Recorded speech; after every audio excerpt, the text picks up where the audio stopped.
بسم آب وولد ومنفس قدوس أحدو أملاك آمين يتوارك እግዚአብሔር أملاك آبوينا لزاب صحن اسكزاتي ساعات قدمو خلو لعلو خلو نابزا ساعات زي آزب صحنا ناي أبوتاتنا ناي قدوسان أملاخ ناتناون أملاخ قدوس እግዚአብሔር ስሙ ዝተኸበረን ዝተመስገነን ይኹን።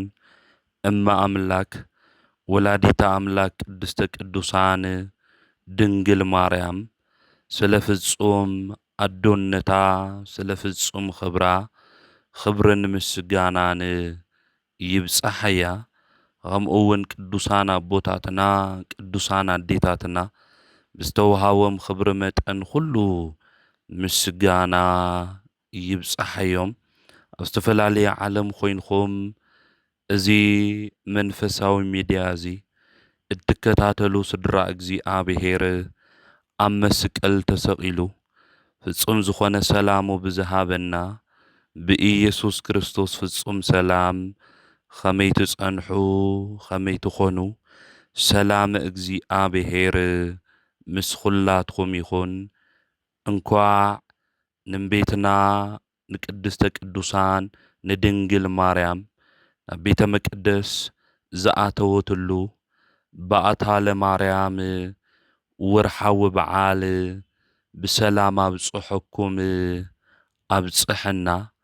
ከምኡ እውን ብሎማዓንቲ ዓመታዊ ክብረ በዓሎም ዝኾነ ቅዱስ ኣባ ስምዖን ዘአምድ ከምኡ እውን ቅድስቱ ሶፍያ ዓመታዊ ክብረ በዓል ብሰላም ኣብፅሐኩም ኣብፅሐና። ሎሚ ኣብ ዝህልወና መርሃ ግብሪ ነሓሰ 3 ኣብ ቅዳሴ ግዜ ዝንበቡ ምንባባት ከምኡ እውን ቅዱስ ወንጌል ክነስምዐኩም ኢና። ከምኡ እውን ብሎማዓንቲ ዓመታዊ ክብረ በዓሎም ዝኾነ ቅዱሳን መንፈሳዊ ተጋድልኦምን ንምንታይ ብዚ ዕለት እዚ ድማ ከም ነኽብሮ ዓመታዊ ክብረ በዓሎም ክንመሃሃር ኢና። ኣምላኽና ቅዱስ እግዚኣብሔር ኣብ ነገራትና ኩሉ እናኣተወ ንህይወትና ዝጠቅም ንዓና ድማ ዝረብሕ ቃሉ ንከምህረና ቅዱስ ፍቓዱ ይኹነልና። እዚ ትምህርቲ እዚ ናብ ኩሉ ምእንቲ ክበፅሕ ሼር ግበርዎ። እዚ ትምህርቲ እዚ ትጅምሩ እንተለኹም እውን ብላይክ ጀምርዎ ኢኹም። ነሓሰ 3 ኣብ ቅዳሴ ግዜ እቲ ዲያቆን ብዜማ ዝብሎ ምስባኽ ኣብ መዝሙረ ዳዊት ምዕራፍ 45 ቁፅሪ 12 ዘሎ ናይ እግዚኣብሔር ቃል እዩ። ኣዋልደ ጤሮስ ገጸ በረከት ሒዘን ክሰግዳሉ እየን። ሃፋትማት ህዝቢ ምድሪ ኣብ ቅድሚኽ ክምህለሉ እዮም። ንጓል ንጉስ ሃሲቦን ኩሉ ክብራ እዩ። እዚ ቃል እዚ ልበ ኣምላክ ዳዊት ዝተናገሮ ብዛዕባ እመቤትና ቅድስተ ቅዱሳን ድንግል ማርያም ክብሪ እዩ ተናጊርዎ። ኣብዚ ዓለም እዚ ብትነብር ንግስቲ ኣንጻር እዩ ተናጊርዎ። ናይዚ ዓለም እዚ ንግስቲ ናብ ኣዳራሻ ኣቲዋ መጋረጃ እውን ተገይሩላ እያ ትነብር። መልኪዓ ንምርኣይ ድማ ኣመሃ ሒዞም ይመጽኡ። እመቤትና ቅድስተ ቅዱሳን ድንግል ማርያም ብብርሃን ተኸቢባ ብመላእክቲ ተዓጅባ እትነብር እያ። ምእመናን ገጸ በረከታ ንምርኣይ ብስማ ኣብ ዝተገደሙ ገዳማት ንኢ ማርያም ምስለ ወልድቺ ክርስቶስ እናበሉ ለይቲ ብሰዓታት ብማህሌት ከምኡ እውን ብጾምን ብጸሎትን ብስዋዕየን ብትምህርትን ይልምንዋ። ናይ እመቤትና ናይ ድንግል ማርያም ገጽ ንምርኣይ ምምናይ ካብ ጥንቲ ካብ ሐዋርያት ዘመን ጀሚሩ ዝመጸ ትውፊት እዩ።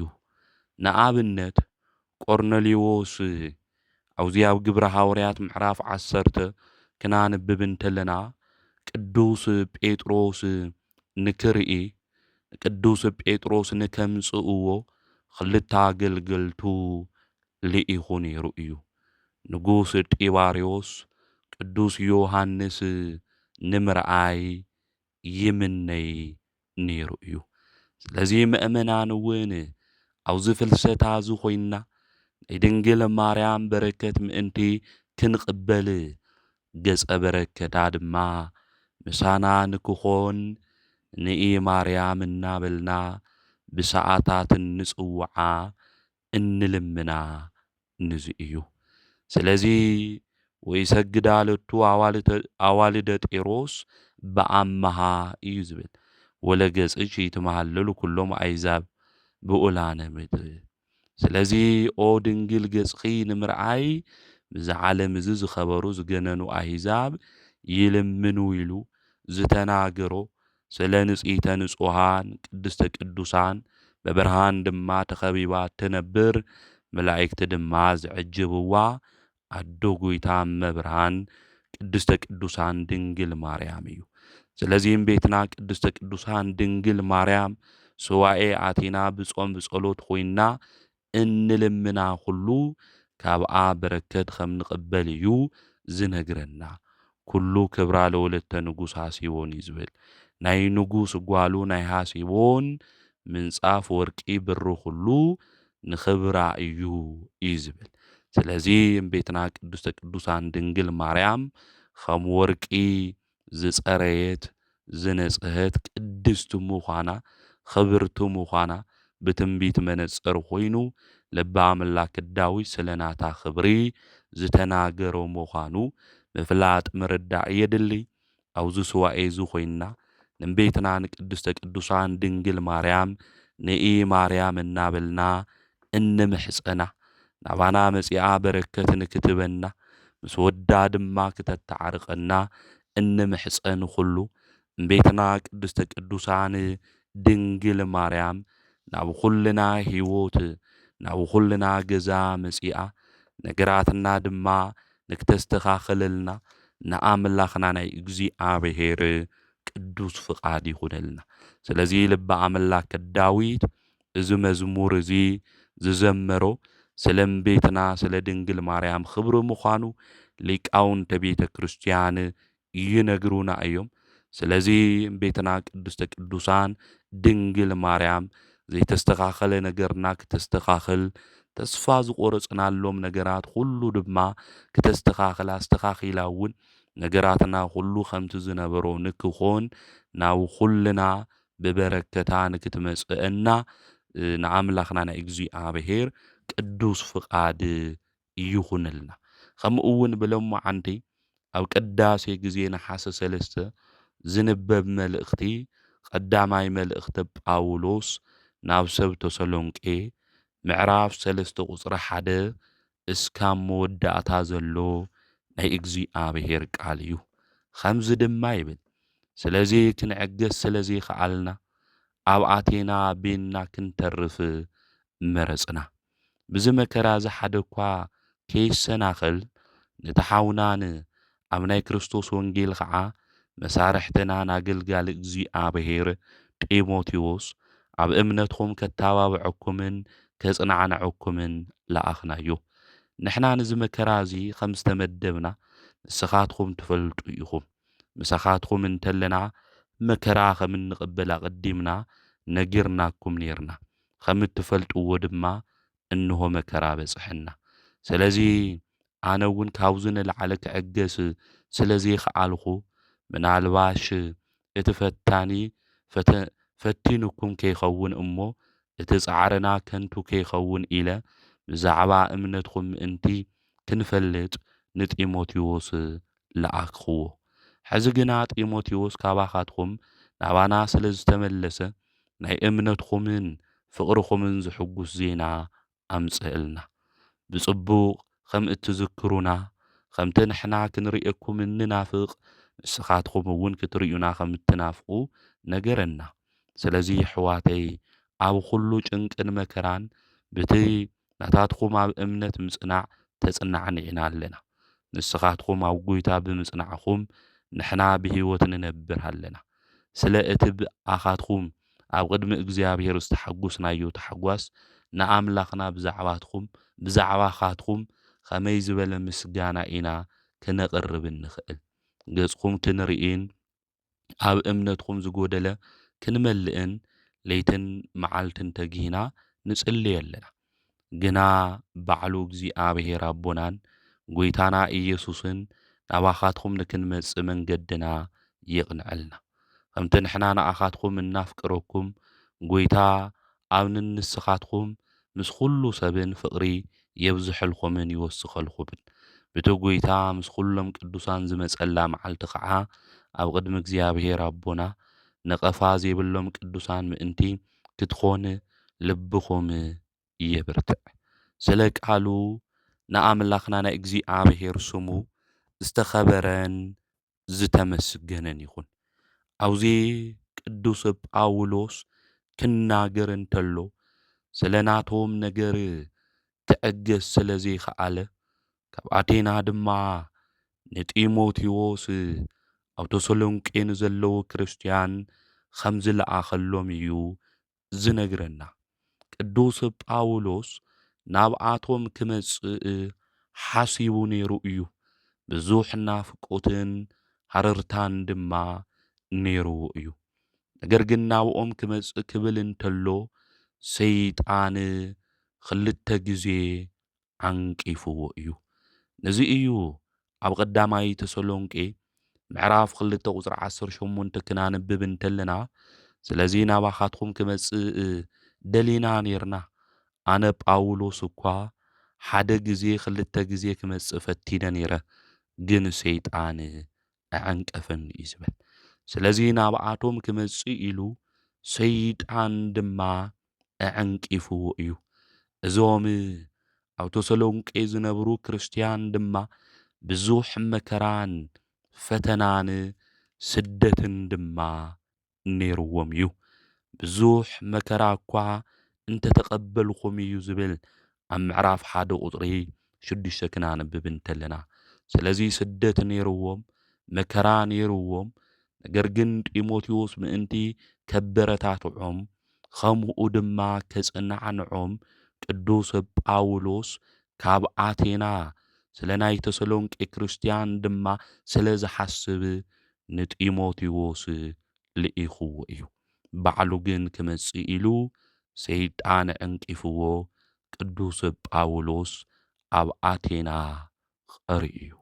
ሰይጣን በብዙሕ መንገዲ ብህይወት ዘመንና ወገናተይ ይዕንቅፈና እዩ። እንደሻ ዓንቂፍና ይኾን ሎሚ ስዋኤ ክንኣትው ኢና ኢልና ዕንቂፉ ንዓመታ ይኹነልካ ዝበለና ብዙሓት እኒኤና ኢና። ሎሚ ክንሰርሖ ዝግብአና ጉዳይ ምእንቲ ከይንሰርሕ በብዙሕ ፈተና ንመብዛሕቲና ጠሊፉ ኣውዲቕና እዩ። ስለዚ ቅዱስ ጳውሎስ 1,000 ጥራሕ ይኾነ 2,000 ናባኹም ክመጽእ ፈቲነ ብሕማም ፈቲንኒ ከቢድ ዝኾነ ሕማም ነይርዎ እዩ። ቅዱስ ጳውሎስ ኣገልግሎት እናገልገለ መርከበይ እውን ሰይርለ እዩ። ስለዚ ብኣይሁድ እውን ተቃውሞ እናበጽሐና ከቢድ ፈተና ማእሰርቲ እውን በጺሕና ናባኻትኩም ድማ ንከይመጽእ ሰይጣን ዕንቂፍና ዝንጊዕኒ እዩ ዝብል። ብዙሕ ግዜ ሰይጣናዊ ህይወትና የዝንግዐና እዩ። ሎሚ ናይ ጽድቂ ስራሕ ክንሰርሕ ክንብል እንተለና ጽባሕ እንዶ ክትሰርሖ ጽባሕ እንዶ ክትሰርሕዮ ሎሚ ኣይትቸኩሊ እናበለ ክፍኣት ኣብ ልቦናና እናብቆለ ብግዚኡ ስራሕትና ምእንቲ ከይንሰርሕ ናይ ምድሓን ነገርና ከይንፍጽም በብዙሕ ነገር ሰይጣን ይፍትነና ይዕንቅፈና እዩ። ስለዚ ቅዱስ ጳውሎስ ገጽኩም ክርኢ በብዙሕ ናፍቆትን ሃረርታን ነይሩኒ እዩ፣ ነገር ግን ናባኹም ክመጽእ ኣይኽኣልኹ እዩ ዝብል። ኣብዚ ጾም እዚ ኮይንና ሰይጣን ክንደሻዕ ዓንቂፍና እንደሻዕ ሰይጣን እዚ ጾም እዚ ብትኽክል ልከይንጾም በረከት ልከይንቕበል እንደሻዕ ዓንቂፍና ይኾኑ ወገናተይ። ስለዚ ሰይጣን እቲ ሓደ ካብ ጽድቂ መንገዲ ምእንቲ ክንወፁ ዝገብረና ኣብ መንፈሳዊ ተግባራት ኩሉ ክንዱንጊ እዩ ዝገብረና። እዚ ድማ እቲ ሓደ መሰናኽሉ ምዃኑ ክንፈልጥን ክንርዳእን ይግብአና። ነገር ግን ንሱ እዚ ዕንቅፋት እዚ እኳ እንተብፅሐለይ ነገር ግን ኣብ ኣቴና ኣነን ሲላስን ጢሞቴዎስን ኢና ዘለና። ስለ ናትኩም ፍቕሪ ድማ የጭንቐኒ እዩ። ስደት ኣለኩም መከራ እኒአኩም ስቑኢለ ክገድፈኩም የደለኹ። ስለዚ ንጢሞቴዎስ ወደይ ልኢኸዮ ኣለኹ እዩ ዝብል። ኣብ ኣገልግሎት ዝሕግዘኒ ናይ ክርስቶስ ወንጌል ድማ ዘግልግል ንጢሞቴዎስ ልኢኸዮ እኒአኹ። ንሕና እዚ መከራ እዚ ዝተመደብና ኢና፣ ንስኻትኩም እውን ትፈልጡ ኢኹም።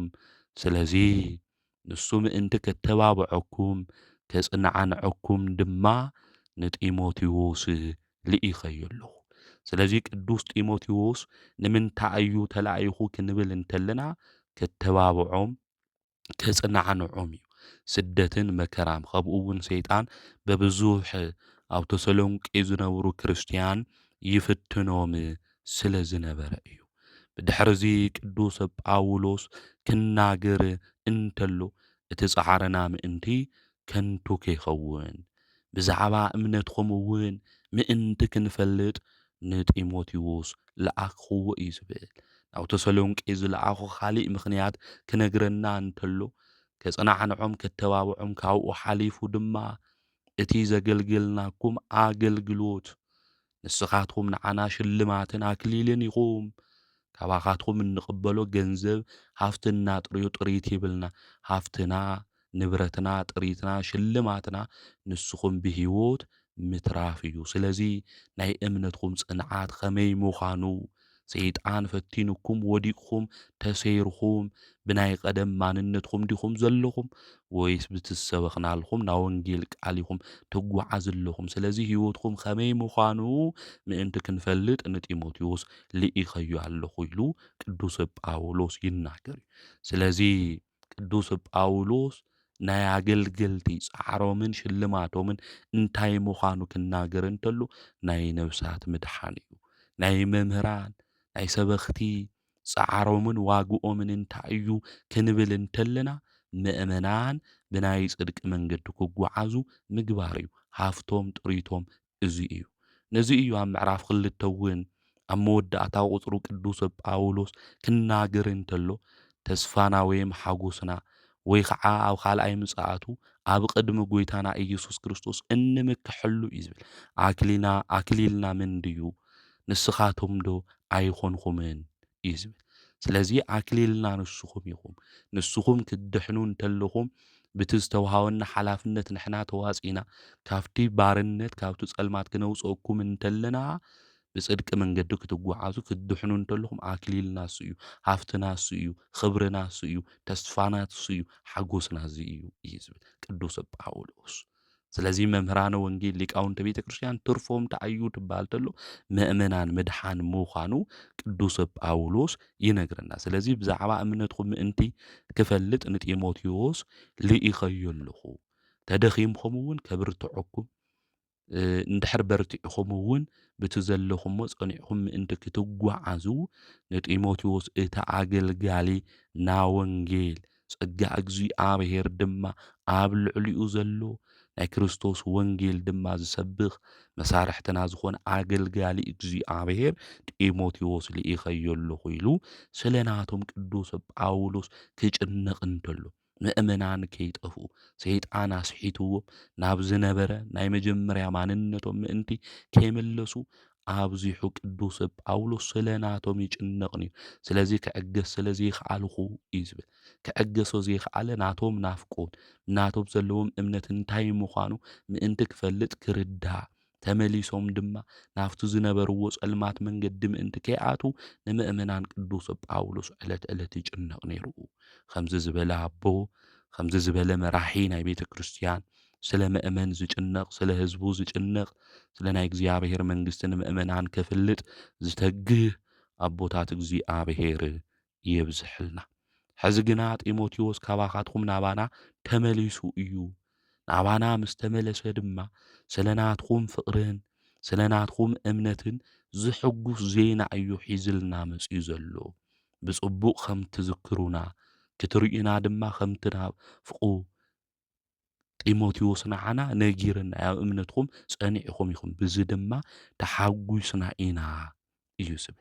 ስለዚ ቅዱስ ጳውሎስ ዝሕጉሶ ዘሎ እንታይ እዩ ክንብል እንተለና ኣብ እምነቶም ስለ ዝጸንዑ ኣብ ማእኸሎም ድማ ፍቕሪ ስለ ዘለዎም በዓሎም ንበዓሎም ድማ ይተሓላለዩ ስለ ዝነበሩ ብክርስትናዊ ፍቕሪ ድማ ይረኣዩ ስለ ዝነበሩ ቅዱስ ጳውሎስ ኣብ እምነትኩም ጸኒዕኩም ክርስትና ሃይማኖት ብዝፈቕዶ ናይ ፍቕሪ መንገዲ ስለ እትጓዓዙ ብዚ ደስ ይብለና ኣሎ ኢሉ ቅዱስ ጳውሎስ ተናጊርዎም። ከምኡ እውን ኣብ ጭንቂ ኣብ መከራ ኩሉ ድማ ክጽንዓንዑ ከም ዝግባእ መከራ ስደት ፈተና ከጋጥሞም እንተሎ ኣብ ክርስትና ህይወት ክነብሩ እንተሎ ሓደ ኣካል ምዃኑ ምእንቲ ክፈልጡ እውን ቅዱስ ጳውሎስ ኣውዚ ክመኽሮም እንተሎ ንምልከት ኢና ማለት እዩ። ስለዚ ጸሎት እውን ንጽልየልኩም ኢና።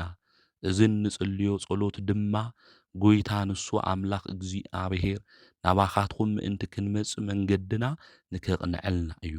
ከምኡ እውን ኣብ ማእኸልኩም ፍቕሪ ምእንቲ ክበዝሐልኩም ፍቕሪ ምእንቲ ክውሰኸልኩም ክጽልየልኩም እየ ብመዓልቲ ብለይቲ ኮይንና ኣነ እውን እቶም ምሳይ ዘለዉ እውን ክጽልዩልኩም እዮም ኢሉ ቅዱስ ጳውሎስ ክናገር እንተሎ ኣውዚ ንምልከት ኢና። ስለዚ ኩልና ናይ ክርስቶስ ደቂ ኢና፣ ደቂ ሓንቲ ቤተ ክርስቲያን ኢና። ስለዚ በዓልና ንበዓልና እንታይ ክንገብር ክንጽሊ ይግብአና። ፍቕሪ እውን ኣብ ማእኸልና ክህሉ ይግባእ ማለት ክርስቲያን ተባሂልና ናይ ክርስቶስ ተኸተልቲ ተባሂልና ብኻሊእ ዓይኒ እንረኣይ ክንኾን ኣይግብአና፣ ብፍቕሪ ዓይኒ እንረኣይ። ምክንያቱ እቲ ፍቕሪ ዝኾነ ክርስቶስ ንኹልና ኣቦና እዩ ማለት። ስለዚ ኣብ ሓንቲ ቤተ ክርስቲያን ኣብ ቅድስት ቤተ ክርስቲያን ኣሃቲ ቤተ ክርስቲያን ንነብር ኩሉ ብፍቕሪ ዓይኒ ክንረኣይ ከም ዝግብአና ሓውና ክወድቕ እንተሎ ሓፍትና ክትወድቕ እንተላ ነቶም ኣሕዋትናን ኣሓትናን ተጊሂና ክንጽሊ ከም ዝግብአና ኣብ ማእኸልና ጽልኢ ክርክር ምፍልላይ ዘይኾነስ ፍቕሪ ክህሉ ከም ዝግብኦ እዚ ፍቕሪ እዚ ድማ እግዚኣብሔር ምእንቲ ክውስኸልና ተጊሂና ክንጽሊ ከም ዝግብአና ቅዱስ ጳውሎስ ይነግረና ማለት እዩ።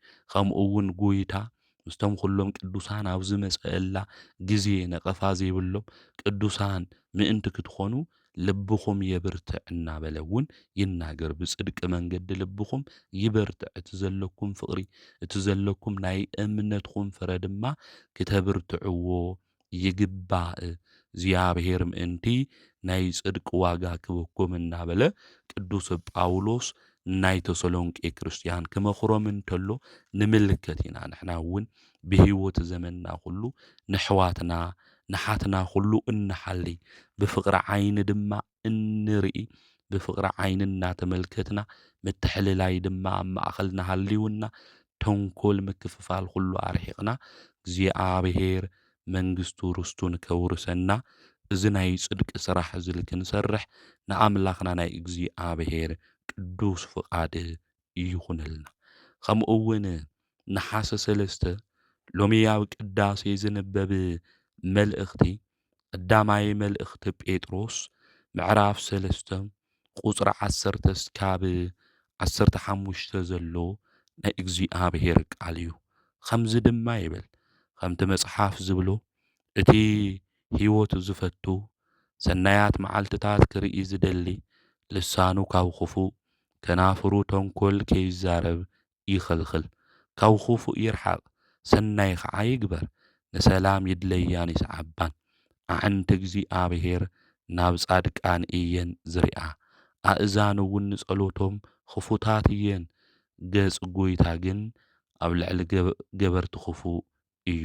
ሰናይ ንምግባር ትተግሁ እንተ ደኣ ኮይንኩም ከመን እዩ ክጎድአኩም ዝኽእል? ምእንቲ ጽድቂ መከራ እንተተቐበልኩም ግን ብፁዓን ኢኹም።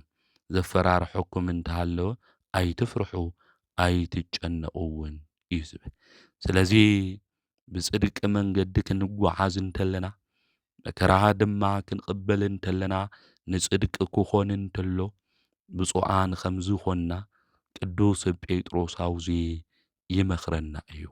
ከምኡውን ዘፈራርሐኩም እንተሃለወ እውን ኣይትፍርሑ ኣይትጨንቁ፣ ጎይታ ንሱ መድሓኒት ኢየሱስ ክርስቶስ ምሳኻትኩም እዩ። ስለዚ ብህይወት ዘመንኩም ኩሉ ስጋ ንዝቐትሉ ክትፈርሑ ከም ዘይብልኩም፣ ነገር ግን ክትፈርሕዎ ዝግባእ ንሱ መድሓኒት ኢየሱስ ክርስቶስ ነብስን ስጋን ክፈላለዩ ዝኽእል ንዑ ኢኹም ክትፈርሑ ዝግበአኩም እናበለ እዩ ኣብዚ ኣብ መልእኽቱ ዝነግረና። ስለዚ ሰናይ ነገር ንምግባር እንታይ ግበሩ? ትግሁ እናበለ ይነግረና። ሰናይ ነገር ብህይወትና ዘመን ኩሉ ንፍጽም ወይ ከዓ ንሰርሕ እንድሕር ኮይና ምንም ነገር ክጎድአና ከም ዘይኽእል እዩ ኣብዚ ቅዱስ ጴጥሮስ ዝነግረና። ስለዚ ኣብዚ ጾም እዚ ኮይና ኣብዚ ስዋዕ እዚ ኮይና ቁርስና ምሳሕና ንዘይብሎም ሰባት ኩሉ ክንህብ ከም ዝግብአና እቲ ሰናይ ተግባር እቲ ሓደ እውን እዚ ምዃኑ ንመንፈሳዊ ኣገልግሎት እውን ኣሕዋትና ኣሓትና ንከግልግሉ ንክብርትዑ እውን ነቲ ዘምህሩሉ ሚድያ ከምኡ እውን ንዝሰርሕዎ ስራሕቲ ኩሉ ምእንቲ ክብርትዑ ክንብርትዕ ከምኡ እውን ሰናይ ተግባር ክንፍጽም ይግብአና። ኣብዚ ሰሙን እዚ ንዓኻትኩም እውን ብተደጋጋሚ ዝነገርኩኹም መልእኽቲ ከምኡ እውን ዘጨነቕኩኹም መሲሉ እዩ ዝስምዐኒ ዘሎ። ኣብ ኮሜንት እውን ኣብ ዝተፈላለየ ትምህርትና እውን ነጊረኩም ነይረ እየ። እቲ ሚድያ ምእንቲ ክንዕቢ እዩ ማለት እዩ። ከምዚ ኢልና ብኣውድዮ ጥራሕ ክነምህር ወይ ከዓ ክንቕጽል ስለለይ ንኽእል። ሰናይ ተግባር ክንገብር እንተለና ድማ ኣምላኽና ቅዱስ እግዚኣብሔር ንኹልና ከም ዝባረኸና ናይ ጽድቂ ዋጋ ድማ ከም ዝህበና ስለ እንፈልጥ እዩ እዚ ናይ ሰናይ ተግባር እዚ ንክትሰርሑ ኣነ እውን እዚ ሚድያ እዚ ደግፉ እናበልና ብተደጋጋሚ ስልክና ከምኡ እውን ኣካውንት ዘቐመጥና ነዚ እዩ ማለት እዩ። ስለዚ ሰናይ ነገር ምግባር ንባዕልና እዩ። እዚ መንፈሳዊ ሚድያ ክንዕብዮ እንተለና ብዝበለፀ ኣገልግሎት እውን እንግልግል ንሕና ኢና ማለት እዩ። ስለዚ እዚ ኣገልግሎት እዚ ምእንቲ ክንግልገል ከዚ እውን ብትኽእልዎ ዓቕሚ ዘለኩም ኣሕዋትና ሓትና ማተርያል ዘለኩም ካሜራ ክኾን ይኽእል እዩ፣ ከምኡ እውን ናይ ሳውንድ ሲስተም ክኾን ይኽእል እዩ። ንስቱድዮ ዘድልዩ ነገራት ዓቕሚ ዘለኩም ኣሕዋትና ኣሓት ምሕጋዝ ትኽእሉ ኢኹም።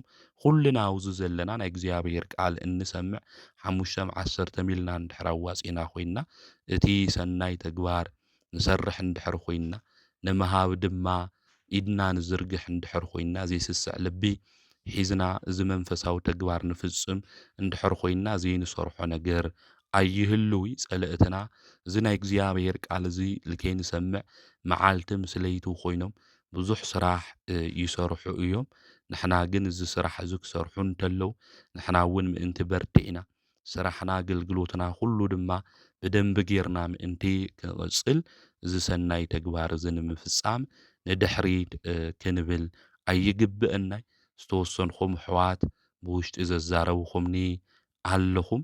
እግዚኣብሔር ኣምላክ ህይወትኩም ነገራትኩም ኩሉ ይባርኽ። ከምኡ እውን እዚ ሰናይ ተግባር እዚ ንምፍጻም ንምስራሕ ኢልኩም ዝተዳለውኩም ኣሕዋትና ሓት ድማ እግዚኣብሔር ኣምላኽ የፍጽምኩም እየ ክብል ዝደሊ። ስለዚ እዚ ሚድያ እዚ ንደግፎ ንሕና እንድሕር ዘይሓግዝናዮ ማንም ዝሕግዞ ኣካል ስለዘየለ፣ ስለዚ ሰናይ ንምግባር ተተግሁ እንድሕር ኮይንኩም ማንም ክጎድአኩም ዝኽእል የለይ እዩ ዝብል። ስለዚ እዚ እንሰምዖ ናይ እግዚኣብሔር ቃል ናብ ኩሉ ምእንቲ ክበጽሕ እግዚኣብሔር ቃል ዘይፈለጡ ትውልዲ ዝጠፍእ ብዙሕ እዩ ዘለና።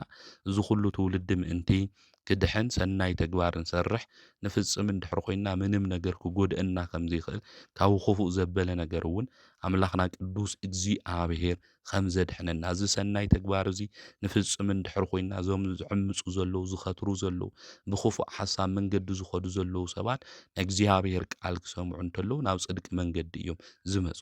ስለለይፈለጥዎ ስለለይተረድእዎ እዩ እቲ ትውልዲ እውን ዝጠፍእ ዘሎ። ስለዚ ንሕና እውን ሰናይ መዓልትታት ምእንቲ ክንርኢ ጽቡቕ ዝኾነ ሰናይ ነገር ክንሰርሕ ከም ዝግባእ ቅዱስ መጽሓፍ ይነግረና እሞ ሰናይ ተግባር ሰናይ ስራሕ ድማ ክንሰርሕ ንኣምላኽና ናይ እግዚኣብሔር ቅዱስ ፍቓድ ይኹነልና። ካብ ክፉእ ርሒቕና ንሰላም ክንደልያን ክንስዕባን እዩ ዝግብአና። ስለዚ ሰናይ ነገር ንምርኣይ እንደሊ ኩሉ ኣብዚ ስዋኤ እዚ ኮይንና ናይ ሕቶታትና መልሲ ኩሉ ምእንቲ ክንረክብ እግዚኣብሔር እውን ምእንቲ ክምልሰልና ክሰምዐና እንደሊ ኩሉ ልሳንና ካብ ክፉእ ነገር ከናፍርና ተንኰል ካብ ምዝራብ ከልኺልና ካብ ክፉእ ነገራት ርሒቕና ናይ ጽድቂ ስራሕ እውን ክንሰርሕ ይግብአና ማለት እዩ። ኣዕንቲ እግዚኣብሔር ናብ ጻድቃን እየን እዩ። ስለዚ ጽድቂ ንዝሰርሑ ሰባት እግዚኣብሔር ኣምላክ ብምሕረት ዓይኑ ይሪኦም ይጥምቶም፣ ኣእዛኑ እውን ንጸሎቶም እንታይ ክፉታት እየን እዩ ዝብል። ስለዚ እግዚኣብሔር ኣምላኽ ዝሰምዐና ኣምላኽና ቅዱስ እግዚኣብሔር ንኹሉ ይሰምዕ እዩ። ዘይሰምዖ ነገር እግዚኣብሔር የለ ኣብ ኩሉ ቦታ ዘሎ ኣምላኽ እዩ። ነገር ግን ጸሎትና ሰሚዑ ኣምላኽና ቅዱስ እግዚኣብሔር መልሲ ዝህበና ካብ ክፉእ ነገር ርሒቕና ሰናይ ነገር ጌርና ብናይ ጽድቂ መንገዲ ክንጓዓዝ እንተለና እዩ እሞ ሰናይ ነገር ንገብር እንድሕር ኮይንና ምንም ነገር ዘፍርሐና የለ፣ ዝጭንቐና የለ፣ ዝህውኸና የለ። ምክንያቱ ሰናይ ነገር ክንሰርሕ እንተለና ናይቲ ሰናይ ነገር ዋጋና ዝኸፍለና ኣምላኽና ቅዱስ እግዚኣብሔር። ስለዚ እዚ ሚድያ እዚ ትንሕግዝ ተለና ናይ እግዚኣብሔር ቃል ዝንገረሉ ሚድያ እዩ። ናይ ቅዱሳን ታሪክ እንመሃረሉ ንባዕልና እውን ሂወትና ከመይ ኢልና ክንቅይር ከም ዝግብአና ዝንገረሉ እዩ ማለት። እቲ ናይ እግዚኣብሔር ቃል ወንጌል ድማ ምእንቲ ክሰፍሕ ብቴክኖሎጂ ድማ ናብ ኩሉ ምእንቲ ክበጽሕ ክንጽዕር እንተለና ሼር ክንገብር እንተለና ንሕዋትና ንሓትና ተሓባቢርና ዘድሊ ማተርያላት ኩሉ ክንሰርሕ እንተለና ኣምላኽና ቅዱስ እግዚኣብሔር እቲ ንደልዮ ኩሉ ሰናይ ነገር ከም ዝገብረልና ምፍላጥ ምርዳእ ኣድላይ እዩ። ደጋጊመ ስለል ነገርኩኹም ግን ብጣዕሚ ይቅርታ እየ ክብለኩም ዝደሊ ካብ ሎማዓንቲ ጀሚሩ ግን ለይምንጋር ክሙክር እየ ማለት እዩ። ኣብ ኮሜንት እውን ንኣተኹ ቪድዮ እውን ሰሪሐ እቲ ቪድዮ እውን ብዙሕ ሰብ የረኣዩ መልእኽትና ኩሉ ይብፃሕ ኢልና ካብ 200 300 ብልዓል እውን የረኣዩ እቲ ሰብ ማለት እዩ። ስለዚ እቲ መልእኽቲ ርኢና ዝረኣና እኳ ሼር ክንገብር እንተለና ብዙሓት ሰባት ሪኦም ተነገርሱ ክሕግዙ ይኽእሉ ነይሮም። ኣብ ሾርት ቪድዮ 2 ደቂቃ ዝተወሰነ ሰከንድ ልኾን እዩ ቪድዮ ብምስሊ ሰሪሐ ነይረ። ነገር ግን እቲ ቪድዮ የተረኣየ ከምኡ እውን ግብረ መልሲ ዝሃብና እውን ብዙሓት ሰባት የለናይ። ድሕር ገዲም ግን ላፍቲ ኣገልግሎት እግዚኣብሔር ብልፈቐዶ እቲ ኣገልግሎት ነግልግል ኢና። ድሕር ተቋሪፁ ኮይኑ ድማ ብኻሊእ መንገዲ እውን መፂና ክነግልግል ኢና ማለት ልከይቋረፅ ከምኡ እውን ብቪድዮ ብልተፈላለየ መልክዑ ክንመሃሃር ስለልደለና እዩ። ለባዕልና ጥቕሚ እውን ስለልኾነ እዩ ደጋጊመ ኣነ ልነግረኩም።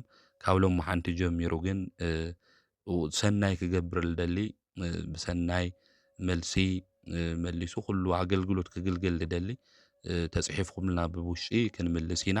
እንድሕር ዘይኮነ ግን ደጋጊመ ክጭቕጭቀኩም እውን የደሊ ሃም ምጭቕጫቕ ገይረ ስለ ዝሓሰብክዎ ማለት እዩ። ላብ ትምህርትና ክንቕፅል ኢና ማለት እዩ። ትምህርትና እውን ሃመይ ሃምለሎ ኣብ ኮሜንት እውን ፀሓፉ ኢኹም መልእኽቲ እውን ሃው ኢኹም ኣሜን ኢልና ቃል ሂወት የስምዐልና ምስ በልና ሓሳባት እንድሕር ሃልዩ እውን ኣብ ኮሜንት ፀሓፉልና ኢኹም ማለት እዩ።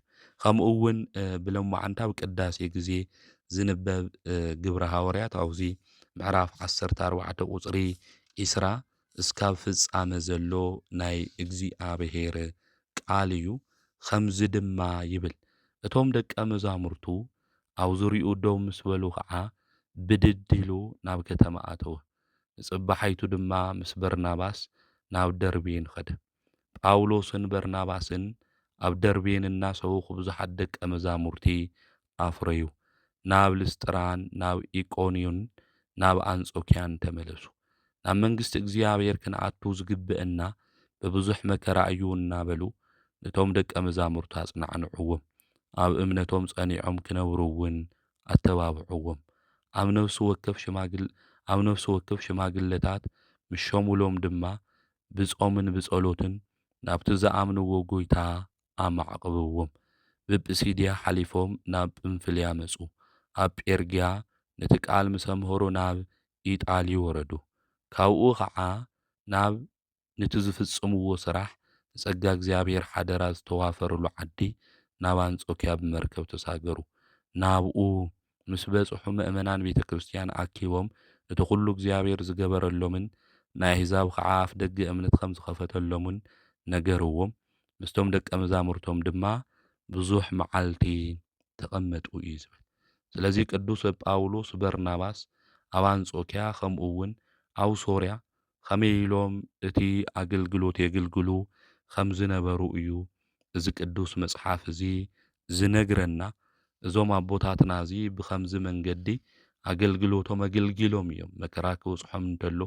ነዚ እዩ ቅዱስ ጳውሎስ ናባኻትኩም ክመጽእ ኢለ ነይረ ሰይጣን ዕንቂፉኒ ኢሉ ዝተናገረ እውን እዚ ኣይሁድ ይገርፍዎም እስካብ ዝሞት እውን ገሪፎም ወቂዖም ብእምኒ ቀጥቂጦም ገዲፎሞ ይኸዱ ነይሮም ንቅዱስ ጳውሎስ ማለት እዩ። ስለዚ ናባኹም ክመጽእ ኢለ ነይረ ሰይጣን ዕንቂፍኒ ነበለ ብተደጋጋሚ ዝተናገሩ ከምዚ ዝበለ መከራ ከምዚ ዝበለ ፈተና ይበጽሖ ስለ ዝነበረ እዩ ብከምዚ መንገዲ እቲ ናይ ህይወት ቃል ናባና ንክበጽሕ እዞም ቅዱሳን ኣቦታትና እዚኦም ገይሮም እዮም። ናይ ቅዱሳን ሐዋርያት በረከቶም ረድኤቶም ኣማላድነቶም ምስ ኩልና ህዝበ ክርስቲያን ይኹን። ከምኡ እውን ብሎሙዓንቲ ነሓሰ 3 ኣብ ቅዳሴ ግዜ ዝነበብ ና ወንጌል ክፍሊ ወንጌለ ሉቃስ ምዕራፍ 18 ቁጽሪ 9 እስካብ 18 ዘሎ ናይ እግዚኣብሔር ቃል እዩ። ኢየሱስ ነቶም ጻድቃን ከም ዝኾኑ በበዓልቶም ዝምክሑ ንኻልኦት ግና ዝንዕቑ ዝነበሩ ከምዚ ኢሉ መሰለሎም። ክልተ ሰባት ክጽልዩ ናብ ቤተ መቅደስ ደየቡ። እቲ ሓደ ፈሪሳዊ እቲ ካልኣይ ድማ ተቐባሊ ቀረጽ ነበሩ። እቲ ፈሪሳዊ ደው ኢሉ ብልቡ እግዚኣብሔር ከምቶም ካልኦት ኸተርትን ዓመፅትን ዘመውቲ ሰባት ወይ ከምዚ ተቐባሊ ቀረጽ እዚ ስለ ዘይኮንኹ ኣመስግነካ ኣለኹ። ኣብ ሰሙን 2 መዓልቲ ጸውም ካብ ኩሉ ዘጥረኽዎ እውን ኣስራት የውፅእ እናበለ ጸለየ። እቲ ተቐባሊ ቀረጽ ግና ኣብ ርሑቕ ደው ኢሉ ዓይኑ ናብ ሰማይ ቆላሕ ከብል እኳ እንተይደፈረ ኦ ኣምላኽ ንዓይኒ ሓጢኣተኛ መሓረኒ እናበለ ኣፍ ልቡ ይወቅዕ ነበረ። ካብቲ ፈሪሳዊ እቲ ተቐባሊ ቀረጽ ጸዲቑ ናብ ገዝኡ ከም ዝተመለሰ እብለኩም ኣለኹ። ኩሉ ንባዕሉ ልዕል ልዕል ዘብል ክዋረድ፣ ኩሉ ንባዕሉ ዘትሕት ግና ልዕል ልዕል ክብል እዩ። ኢየሱስ ንህፃናት ኢዱ ከንብረሎም ናብኡ ኣምጽእዎም። እቶም ደቀ መዛሙርቱ ከዓ እዚ ሪኦም ንቶም ሰባት ገሰጽዎም። ኢየሱስ ግና ጸዊዑ መንግስቲ እግዚኣብሔር ንኸምዚኣቶም ዝበሉ እያ እሞ ህፃናት ናባይ ክመጹ ኣይትኸልኸልዎም። ንመንግስቲ እግዚኣብሔር ከምዚ ህፃን ኮይኑ ዘይቕበላ ከቶ ከምዘይኣትዋ ብሓቂ እብለኩም ኣለኹ በሎም። ስለ ቃሉ ንኣምላኽና ንእግዚኣብሔር ስሙ ዝተኸበረን ዝተመስገነን ይኹን። ሽሙ ኣጸዋውዓ ክብርን ምስጋናን ይብጽሓዮ እሞ ጐይታና ንሱ መድኃኒትና ኢየሱስ ክርስቶስ ጸሎትና ክንጽሊ እንተለና ብኸመይ ዝበለ ልቢ ክኾን እንተሎ ክመኽረና ክነግረና እንተሎ ብዚ ምሳሌ እዚ እዩ መሲሉ ዝተናገረና። ስለዚ ኩልና ኣብዛ ዓለም እዚ እንነብር ብትዕቢት መንገዲ ተጓዒዝና እንገብሮ ጸሎት ኩሉ ኣብ ቅድሚ እግዚኣብሔር ዋጋ ከቕብለና ከም ዘይኽእል ነገር ግን ብትሕትና መንገዲ ኮይንና ናብ ኣምላኽና ቅዱስ እግዚኣብሔር ክንጽሊ እንተለና ካብ ኣምላኽና ቅዱስ እግዚኣብሔር ዋጋ ከም ንረክብ እዩ እዚ ናይ መጽሓፍ ቅዱስ እዚ ክፍሊ ዝነግረና። ስለዚ ነቶም ጻድቃን ኢና ኢሎም ዝሓስቡ በበዓልቶም ድማ ዝምክሑ ንኻልኦት ድማ ዝንዕቑ እዩ ዝብል። ሓደ ሓደ ሰባት ንባዕሎም ልዕል ልዕል ኣቢሎም ንኻልኦት ድማ ብትምክሕቲ ልቢ ኮይኖም ክንዕቑ እንተለዉ ንምልከት ኢና። ካብዚ ናይ መጽሓፍ ቅዱስ ናይ ህይወት ቃል ግን ክንዕበይ እንተለና ሰባት ክንዕቕ እንተለና ናይ ጽድቂ ዋጋ ክንረክብ ከም ዘይንኽእል እዩ ዝነግረና። ስለዚ ክልተ ሰባት ክጽልዩ ናብ ምንታይ ኸይዶም እዩ ዝብል? ናብ ቤተ መቅደስ ኸይዶም። ክልቲኦም ክንጽሊ ኢሎም ናብ ቤተ መቅደስ ኸይዶም። እቲ ሓደ ፈሪሳዊ እዩ፣ ብልቡ ድማ ዝዕበ እዩ። እቲ ካልእ ግን ተቐባሊ ቀረጽ እዩ።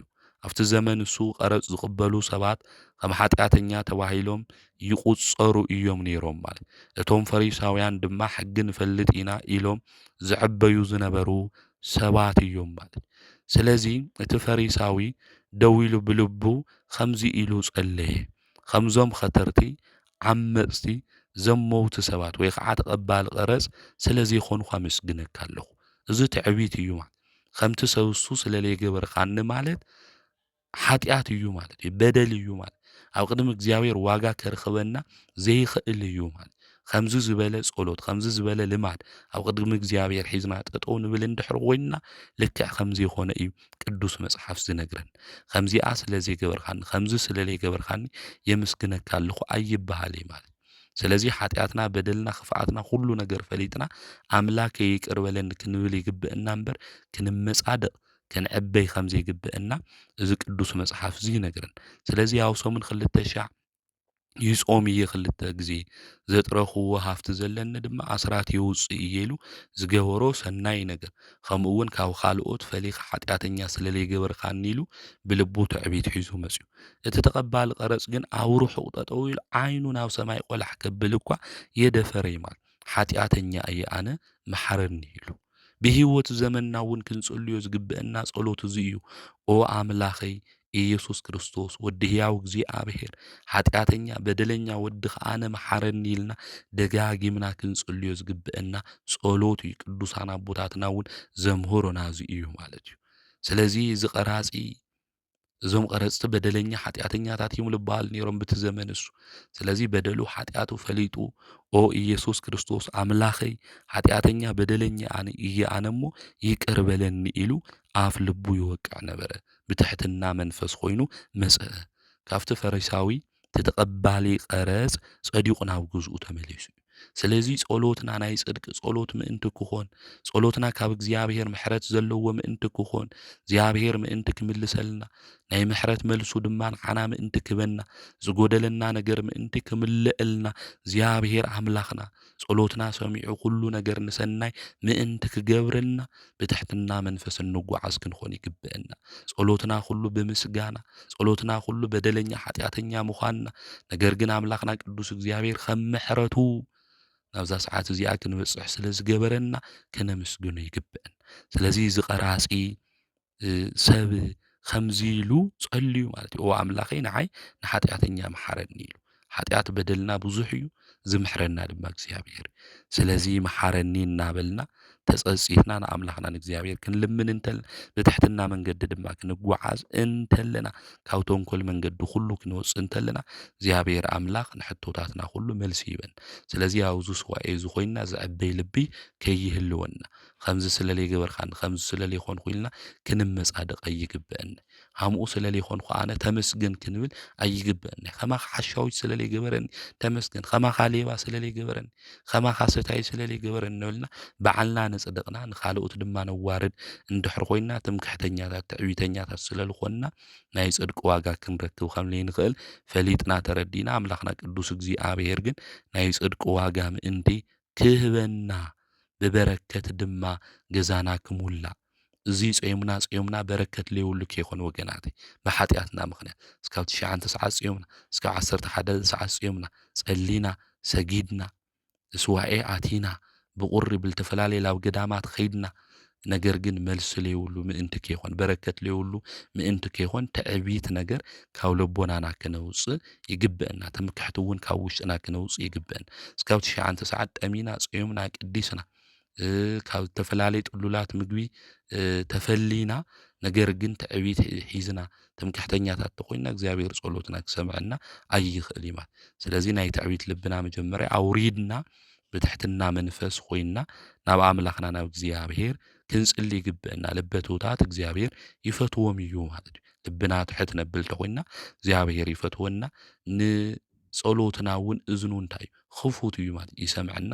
መልሲ እውን እግዚኣብሔር ይህበና። ስለዚ ዝጎደሉና ነገራት ክሙሉኡ ነገራትና ምእንቲ ክስተኻኸል ሰላምና ፍቕርና እግዚኣብሔር ኣምላኽ ምእንቲ ክበና ካብቶም ንሰምዖም ዘለና ወረ ኩናት ውግእ ኩሉ ምእንቲ እግዚኣብሔር ከውፅአና እነፍስሶ ለለና ንባዓትና ኩሉ ምእንቲ ክሕብሰልና ብንጹህ ልቢ ኮይንና ካብ ትምክሕቲ መንገዲ ወፂና ካብ ትዕቢት መንገዲ ወፂና ብትሕትና መንገዲ ኮይንና ንዑ ክንልምኖ እዩ ዝግብአና። ቀጺሉ ክነንብብ እንተለና ንህፃናት ኢዱ ከም ዘንበረሎም እዩ ዝነግረና ኢየሱስ ንህፃናት ኢዱ ከንብረሎም ወይ ከዓ ክባርኾም ናብኡ ኣምፂኦሞም እቶም ደቀ መዛሙርቲ ግን ገሲፆሞም ማለት እዩ ንምንታይ ኢኹም ኣምፂኹሞም ኢሎም ተናጊሮም ኢየሱስ ግን ከምዚ ኢሉ ተናጊሩ መንግስቲ እግዚኣብሔር ንከምዚኣቶም ዝበሉ እያ እሞ ህፃናት ናባይ ክመፁ ይትኸልኽልዎም ስለዚ ሃም ህፃናት ኾኑ ኢሉ ጎይታና መድኃኒትና ንሱ ኢየሱስ ክርስቶስ ክናገር እንተሎ ንምልከት ህፃናት ሓቀኛታት እዮም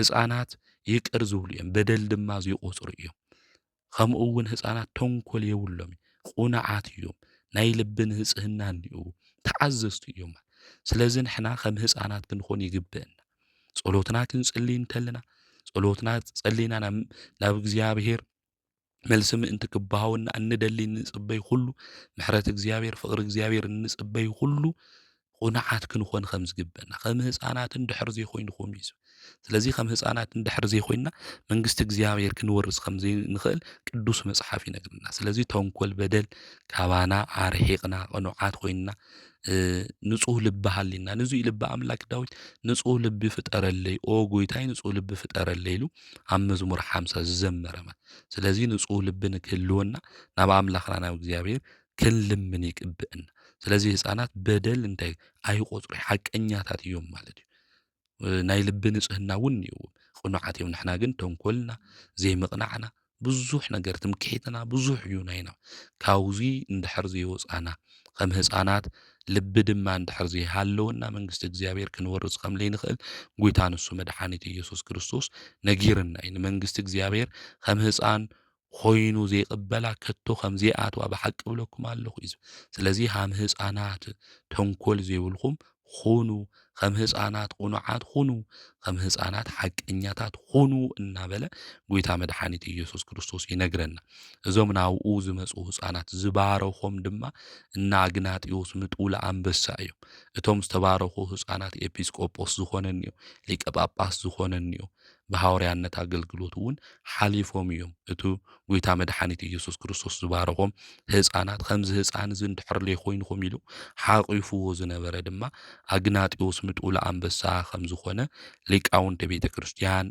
ይነግሩና ድሓረ በአንበሳ ስኒ ተሰባቢሩ መስዋዕቱ ኮይኑ ስለ ክርስቶስ መስኪሩ ብሰማዕትነት ዝሓለፈ እዩ ቅዱስ አግናጢዮስ ካፍቶም ሐዋርያና አበዊልና ንጽውዖም እውን ሓደ እዩ ማለት ስለዚ ከም ህፃናት ኮይና ካብ ተንኮል ከምኡ እውን ካብ ኃጢአት መንገዲ ወፂና ንጹህ ልቢ ድማ ሃልዩና መንግስቲ እግዚአብሔር እንወርስ ልክንኾን ንኣምላኽና ናይ እግዚአብሔር ቅዱስ ፍቃድ ይኹነልና ከምኡ እውን ብለምዓንቲ ነሓሰ 3 ናይ ጽድቂ ስራሕ ሰሪሖም በዓለ ዕረፍቶም ድማ ካብ ናኽብረሎም ቅዱሳን ኣባ ስምዖን ዝኣምድ እዩ እዚ ብገድሊ ዝተጸመደ እስተጋደል ዝኸበረ ኣቦ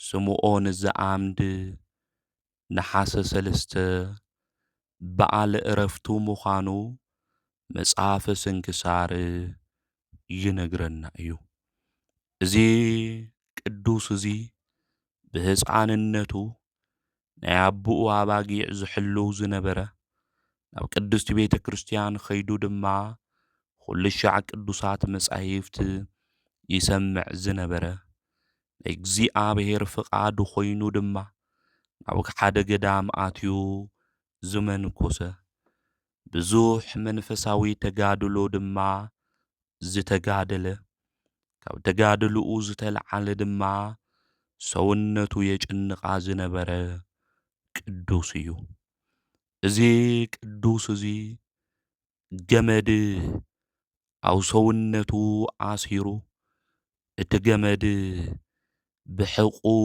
ገይሩ ስጉኡ ቆሪጹ ስካብ ዝኣቱ እዩ ኣሲሩ መንፈሳዊ ተጋድልኡ ዝፍጽም ነይሩ ስጉኡ እስካብ ዝጭን ካብ ሰውነቱ እውን ነብሳት እስካብ ዝወፅኡ ዛቦዚ ብተጋድሎ ሰውነቱ ደብርዩ ድማ ንመንፈሳዊ ጽድቂ ስራሕ ክሰርሕ እንተሎ ንምልከት ኢና ከምዚ ክገብር እንተሎ እቲ ገዳም መነኮሳት ተጸየፍዎ።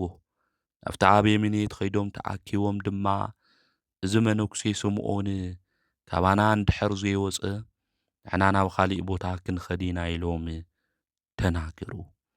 እቲ ኣበምኔት እዚ ቅዱስ ኣቦ እዚ ጸዊዑ ንምንታይ ኢኻ በዓልኻ ደብሪኻ ዘለኻ ሰውነትካ እስኪ ተመልከቶ ኢሉ ተናገሩ። ከምዚ ኢሉ ጸዊዑ ከናግሮ እንተሎ እዚ ቅዱስ ስምዖን ኣብ ቅድሚኡ ጠጠው ኢሉ ደም ይፈሶ ምግሊ እውን ካብ እግሩ ይፈስስ ነበረ። እዚ ኣበምኔት ድማ ተጨነቐ። ክዳኑ ገሊጹ ክሪኦ እንተሎ ብስጉኡ ውሽጢ ዝኣተየ ገመድ ድማ ረኣየ። እቲ ኣበምኔት ኣብ ልዕሊኡ ተቖጢዑ ንምንታይ ኢኻ ከምዚ ትገብር ዘለኻ በሎ። እቲ ገመድ ካብ ስጉኡ ኣውፂኡ ቁስሉስ ካብ ዝድሕን መድሓኒት እናገበረሉ 50 መዓልትታት ምስኡ ተቐመጠ።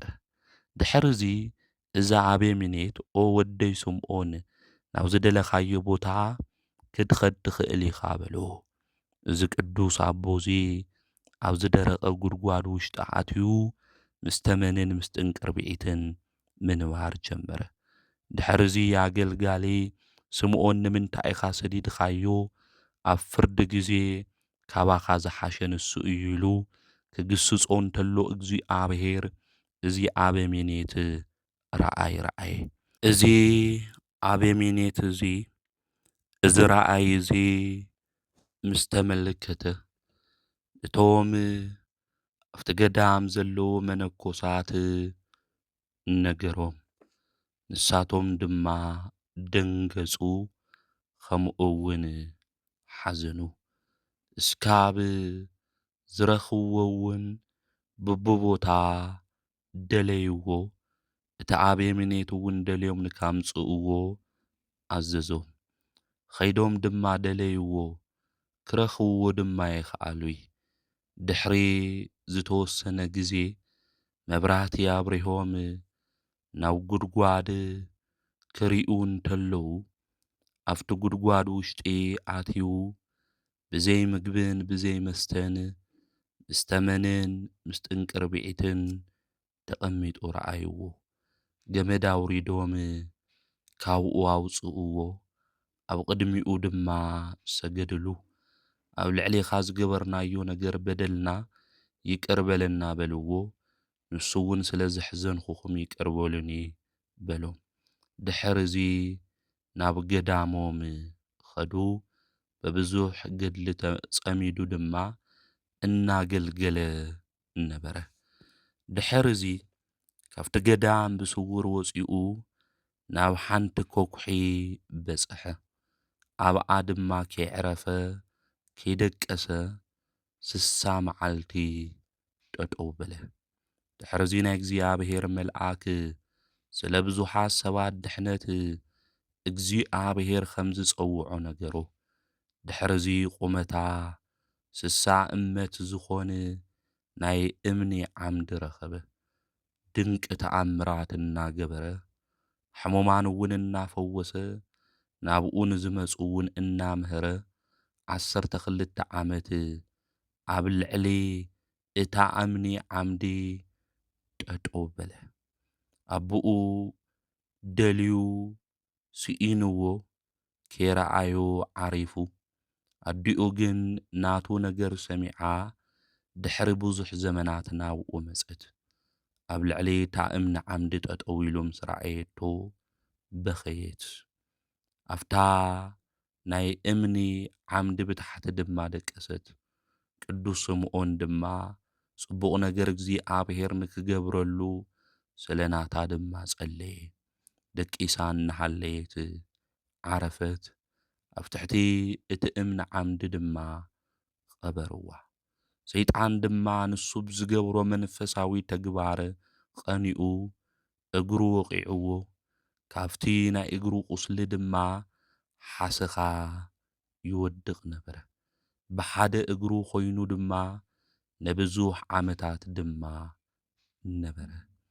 دحرزي ናይ ሽፍታታት ሓለቃ ናብኡ መፅኡ ንሳ ኣትዩ ንስኡ ንእሽተይ መዓልትታት ተቐሚጡ ዓረፈ ብጸሎቱ መንግስቲ እግዚአብሔር ወረሰ ናብኡ ዝመፁ ብዙሓት ህዝቢ ናይ ማይ ጽምኢ ነይሩዎም ዘጭንቆም ናብ እግዚአብሔር ለሚኑ ትሕቲ እቲ ናይ እምኒ ዓምዲ ዘሎ ማይ ንክፍልፍለሎም ናብ እግዚአብሔር ለሚኑ ማይ ድማ ፈልፊልሎም እዩ ውዳሴ ከንቱ ንከይኾነ ድማ ናብ ካሊእ ቦታ ተዘዋዊሩ ናብ ካሊእ ዓምዲ ድማ ኸይዱ ኣብ ልዕሊ እምኒ ኮይኑ ን30 ዓመታት ድማ ኡ ጠጠው ኢሉ እዩ ስለዚ ዛቦዚ ጠጠው ኢሉ ከይተቐመጠ ኣቐዲሙ 12 ዓመት ከምኡ እውን 30 ዓመት ኣብ ልዕሊ እምኒ ኮይኑ ብዙሕ ኣረማውያን ካሕቲ እናምህረ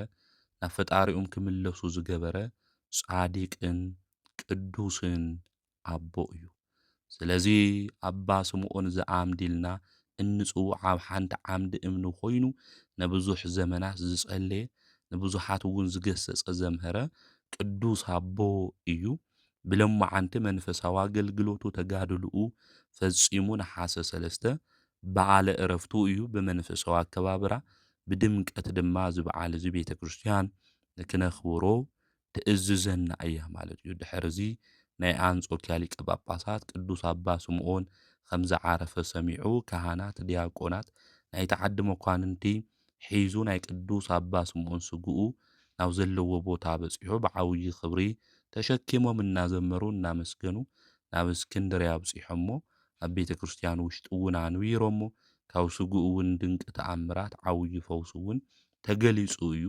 እግዚአብሔር ምስጋና ይኹኖ ንዓና እውን በዚ መስተጋድል ጻድቅ ዝኾነ ጸሎት ይምሐረና በረከቱ ምስ ኩልና ህዝበ ክርስቲያን ይኹን ከምኡ እውን ብለማዓንቲ መጽሓፈ ስንክሳር ክናንብብ እንተለና ነሓሰ 3 ዓመታዊ ክብረ በዓላ ዝኾነ ቅድስት ሶፊያ ሰማዕት እያ እዛ ሰማዕት እዚኣ ቅዱስ ሶፊያ መን እያ መንፈሳዊ ተጋድሎኣስ እንታይ እዩ እዛ ቅድስት እዚኣ ካብ ህይወታ እንመሃሮ ትምህርቲ እንታይ ምዃኑ ክንምልከት ኢና ካብቶም ናይ ቤተ ክርስቲያን ሰማዕታት ኢልና እንጽውዖም ብለማዓንቲ ድማ ዝኽራ ዝኾነ ብለማዓንቲ ዕረፍታ ዝኾነ ቅድስት ሶፊያ እያ አውዚ ኣብ ስንክሳር መጽሓፍና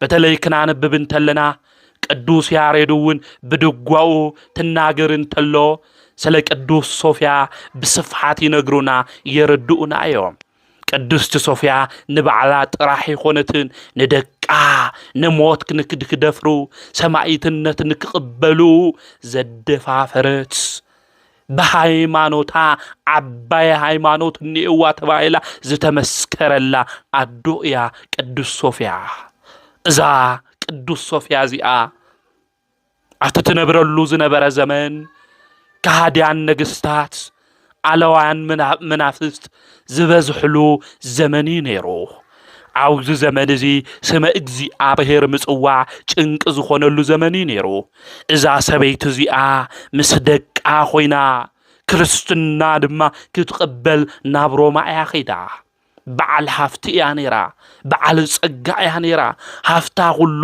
ንብረታ ሁሉ ንድኻታት ኺባ ንጾሞም ንዝሓድሩ ሰባት ኣካፊላ ናብ ሮማ ኸደት ናብ ሮማ ኸይዳ ድማ ክርስትና ተቐበለት ምስኣ ሓቢረን ዝኸዳ ድማ 3 ደቃ ነይረን ጲስጢስ ኣላጲስ ኣጋጲስ ልባላ ደቂ ህፃናት ነይሮማ እዘን 3 አንስቲ ደቃ ብዕድመአን ኣናእሽቲ እየን ታይናይ መጀመርያ ጓላ ጲስጢስ ጓል 12 ዓመት እያ ኣላጲስ ጓል 10 ዓመት እያ ኣጋጲስ ጓል 9 ዓመት እያ እዘን ደቃ እዚኣ ሒዛ እያ ሃፍታ ሁሉ ሂባ ንብረታ ሁሉ ረኪባ ንድኻታት ንጾሞም ዝሓድሩ ሰባት ናብ ሮማ ኸይዳ ኣብ ሮማ ኮይና ድማ ክርስትና ተቐቢላ ንእግዚአብሔር ድማ ተምልኽ ነይራ ደቃ ድማ መጻሕፍቲ ሐዲሳት ግብረ ሐዋርያት ንክመሃራ ትገብረን ነይራ ብናይ እግዚአብሔር ቃል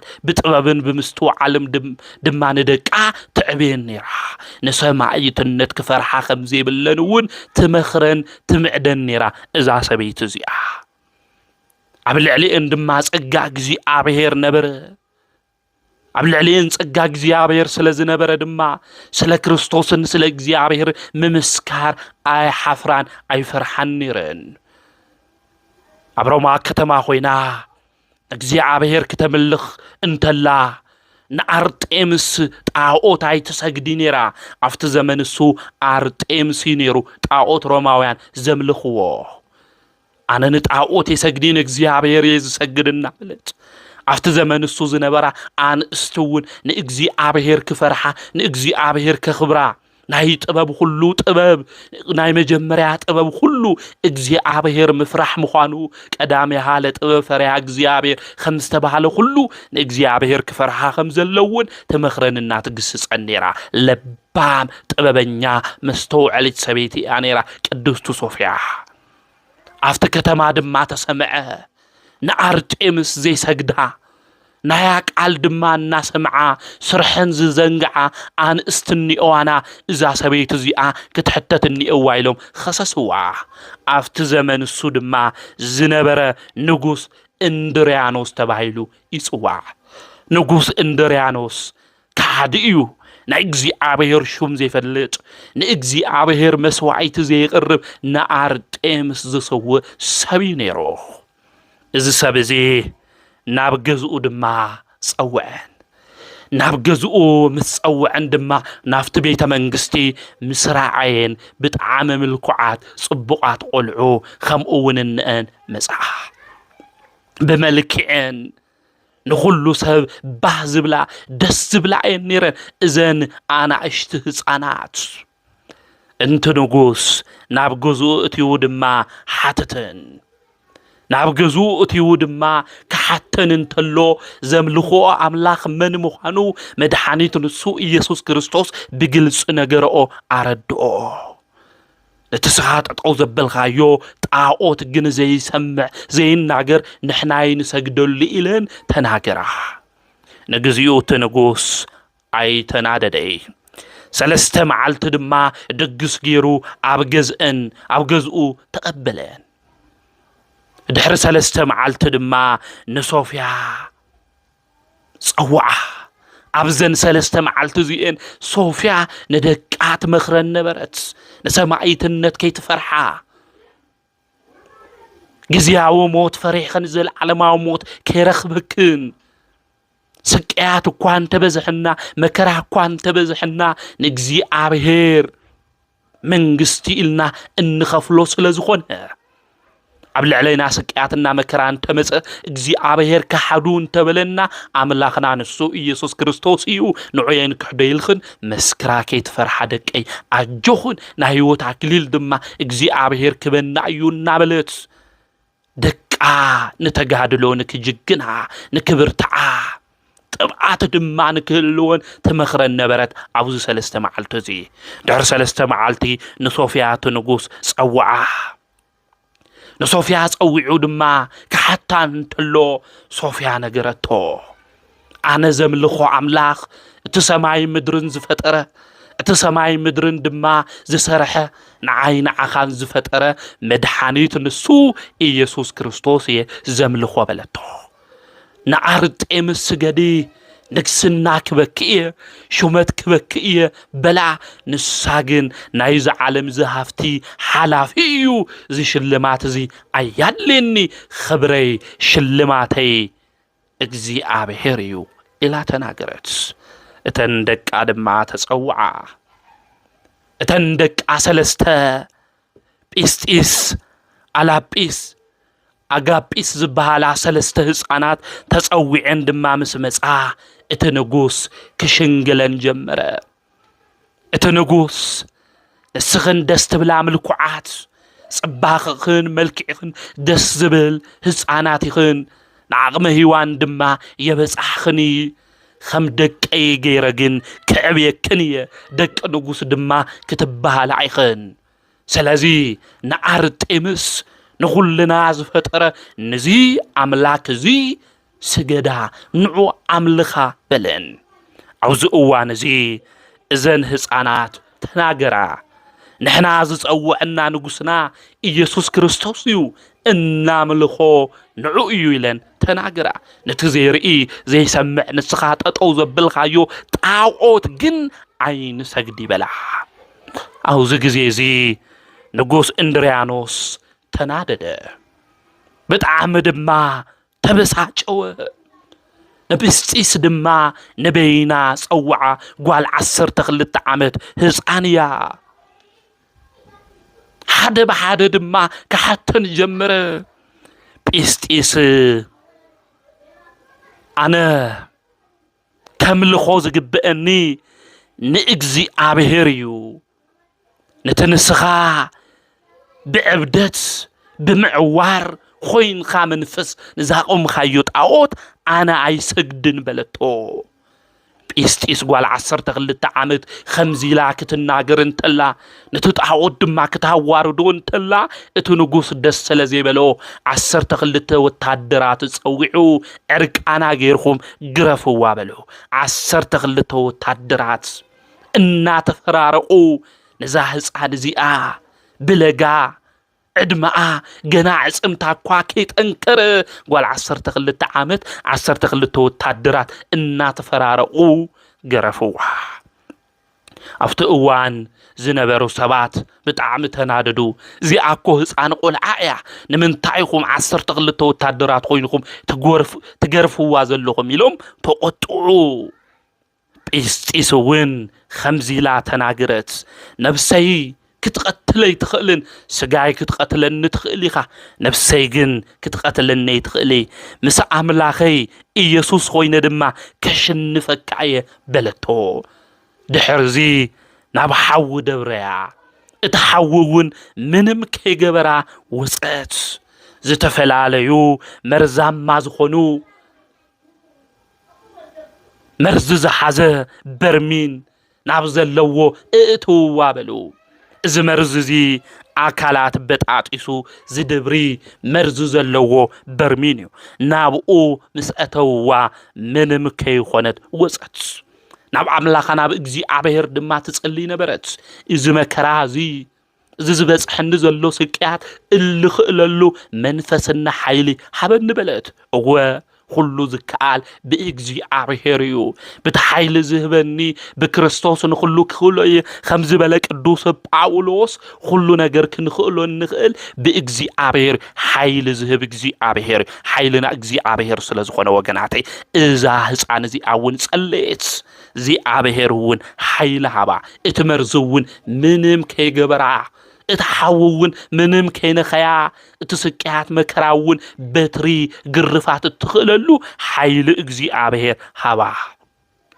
ኣመወዳእታ ክትኣምን ስለዘይከኣለት ብዚ ስቅያት እዚ ጲስጢስ እቲ ንጉስ እንድርያኖስ ክሳዳ ብሰይፊ ክትቁረፅ ከም ዘለዋ ኣዘዘ ኣብዚ ግዜ እዚ እናጎየት ናብንኣ ቅድስቲ ሶፍያ ኸደት ኣደይ እግዚአብሔር ኣክሊል ዝቕበለሉ ዕለት እዩ ኣጆኺ ከይትበኺ ከይትሓዝን በለታ ጠንክሪ በርትዒ ኣሕዋተይ ኣላጲስ ኣጋጲስ እውን ጠንክራ እዚ ጽዋ እዚ ስካብ ትቕበላ ድማ በርትዒ ክንጸልያ በለተን ከመይ ዝበለ ልቢ ይኾን ወገናተይ ክሳድኺ ብሰይፊ ክትቁረፂ ኢኺ እናተባሃለት ነገር ግን ኣሕዋታት ታብርትዕ ከመይ ዝበለ ናዶ ከብዲ ይኾን ከመይ ዝበለ መዓንጣ ኣዶ ይኾን ጓላ ክትሕረድ ሰማይትነት ክትቕበል እንተላ ጠጠው ኢላ ጓለይ ናብዚ ክብሪ እዚ ስለ ዘብቃሕያ እግዚአብሔር ተመስገን እናበለት ታመስግን ኣዶ ቅድስ ሶፍያ በሃይማኖታ ዓባይ ሰብያ ነዚ እዩ ኣብ ድጉኡ ድጓዘ ሶፍያ ኣብ ዝብል ሊቁ ቅዱስ ያሬድ ኣምና ሓሳ ሰለስተ ከመስግና እንተሎ ኦ ብእሲቶ ኣብይ ሃይማኖትቺ ኣቲ ሰበይቲ ሃይማኖትኺ ዓብዩ እዩ እናበለ ዘመስግና ወገናተይ ኣብ እግዚአብሔር ዘለዋ ምድጋፍ ኣብ እግዚአብሔር ዘለዋ እምነት ኣብ እግዚአብሔር ዘለዋ ትምክሕቲ عوي سلازخونه عوي ሃይማኖት عوي مدقاف عب እግዚአብሔር እንእክ እምነት እንእክ እናበለ ሊቁ ቅዱስ ያሬድውን ንቅዱስ ሶፊያ ዘመስገና ንዚዩ ጓላ ብሰይፍ ክሳዳ ክትቁረጽ ትብል እንተላ ናብዓ ክትመጽእ እንተላ ሓፊቃ ክትስዕማ እንተላ ኣይኾን ይዛ ጓለይ ኣይበለታይ እግዚአብሔር መንግስት እንወርስ በብዙሕ ድኻምዩ በብዙሕ መከራዩ ስለዚህ እግዚአብሔር ስለጸውዕኪ ስሙ ይክበር ይመስገን ኢላን እግዚአብሔር አመስገነት ነሐሰ ሓደ ድማ ጲስጢስ ጓላ ሰማይትነት ተቀበለት ቀጽሎ ናው አላጲስ መጸ ጓል 10 ዓመት ያ አላጲስ እዚ ንጉስ እዚ መጺኡ ከቀዋጥራ ከሽንግላ ሞከረ ንሳግን ከምዚ ኢላ ተናገረት ኃይልና እግዚአብሔር እዩ ንስኻ ተሐልፊኻ እግዚአብሔር ግን አያሐልፊ ክትሽንግለኒ ክትቀባጥረኒ ክትዕሽወኒ ሞኪርኻ ኢኻ ነገር ግን ካብ ሓደ ማህፀንየ ካብ ሓፍተይ ጲስጢስ ወጽኤ ስለዚ ነትስኻ ጠጠው ዘበልኻዮ አርጤምስ ጣዖት ኣና ይሰግድን ንእግዚአብሔር ይሰግድ በለት ናብ ሓው ድማ እተዋ በኃይል እግዚአብሔር ድማ እትሓው ጠፍአ ናብ ኦም ሰቂሎም ንክገርፍዋ ድማ ገበሮም ነገር ግን ክትኣምን ይኽኣለቲ ንስኻ ዓውይ ሕማምኻ ትዕቢት እዩ ኢላ ድማ ነገረቶ ናይ ኩልና ሕማም አውዚ ዘመን ትዕቢት እዩ ወገናተይ ናብ መርዛም ገንእ ድማ እተዋ ነገር ግን ንኣምንም ክገብራ ኣይኽኣለይ ኣብ መወዳእታ ብሰይፊ ክሳዳ ክትቁረጽኒ እዋይሉውን ዓዘዘ ናብ ቅድስቲ ንኣ ድማ ኸደት ናብ ንኣ ኸይዳ ድማ ኣደይ ሰማይትነት ክቕበልየ ስለዚህ ኸብድኺ ወላድ ኸብዲ እዩሞ ከምቲ ዘምህርኽና ጽንዑ ኣጅኹም ሰማይትነት ተቐበሉ ስለ እግዚአብሔር መስክሩ ይልኽና ኢኺ ነገር ግን ከይትፈርሒ ከይተስተማስሊ ከይትበኺ ከይትሓዝኒ ኢላ ናዲኣ መጽናዕንዕ ቃል ከምኡውን ሓፍታ ኣጋጲስ እውን ኣጅኺ ከይትፈርሒ ዝጽዋ ዝስካብ ትቕበል ድማ ጽንዕና በለት ንሓፍታውን መኸረታ ንሳውን ክሳዳ ብሰይፊ ተቆሪጹ ብሰማይትነት አላጲስ ሓለፈት ናብ ኣጋጲስ ድማ መጸ እቲ ንጉስ ህፃን ኣጋጲስ ድማ ጓል 9 ዓመት እያ በኢየሱስ ክርስቶስ ሽም ክትሕግሕዶ ከምዘይ ትኽእል ድማ ነቲ ንጉስ ነገረቶ በብዙሕ ቃል ድማ ነቲ ንጉስ ከታልላ እዩ ጀሚሩ ንሳ ግን ዘምልኾ ንዑ ጥራሕ እዩ ናይ እግዚአብሔር ቃል እውን ንዑ ጥራሕ ከምልኽ እዩ ዝነግረኒ ኣነ እውን ምስ ሕዋተይ ናይ ክብሪ ኣክሊል ምእንቲ ክቕበል ሓፂፀ ኣለኹ እሞ ሰማይትነት ክቕበል ሓፂፀ ኣለኹ ክትዕሽወኒ ክታታልለኒ ኣይትመኩር ኢላ ድማ ተናገረት نعاون بزح سكيات بزح مكرا أبصحلا هسان قلعايا صقا اجزي ابهير نا اجزي ابهير منفس حديرو واغن سلا اجزي ابهير تمسكر تناغر نبرت اتنغوس نعرطيمس يسجديون سلا زبلتو አጋጲስ نعاون خسادا بسيفي قرصا زن سلسته ህፃናት እዚአን